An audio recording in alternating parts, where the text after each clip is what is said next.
if you're someone who wants to buy an expensive asset to keep it for the longest term possible, or to maybe renovate it on handover and flip it for I don't know how much money you want to make, then obviously it only makes sense to buy in Venice or Morocco, right? If you want to basically play the long-term game.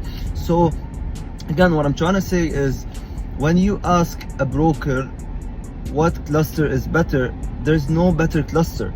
It all comes down to your investment style, because the 4-bed you're buying in Malta is the same 4-bed you're buying in Santorini and Costa Brava and Portofino and so on and so forth. You're getting the same product in every cluster, maybe slight changes in facade obviously and positioning of cluster, but you're getting the same exact product.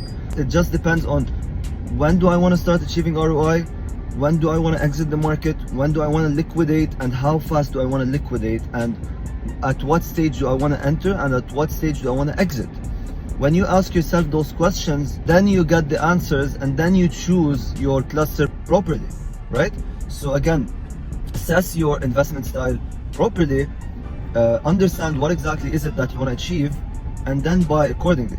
Yes, facades are something to keep in mind based on obviously end user demand, because as an investor you eventually want liquidity, you want to be able to sell your house eventually, so you want to look at what clusters are also highest in demand, and that's why it's always nice to work with a specialist in the area who understands what moves and what doesn't.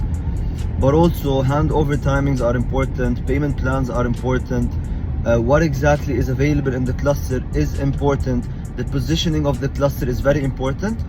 But if you don't understand your investment style and what exactly you want to do, you won't be able to buy right. In real estate, you make money when you buy right, not when you sell right. Because if you buy wrong, you can't sell right. You're gonna sell wrong, or you're gonna sell and you're gonna make this much profit when you were supposed to make this much profit.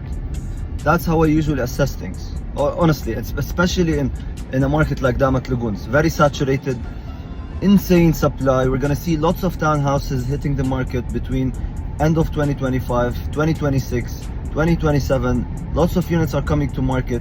If you don't buy right, if you don't position yourself correctly, you are gonna just end up as another owner in Damat Lagoons, and you won't be able to sell your house easily or make the money you're hoping to achieve, or the ROIs you're hoping to achieve, right?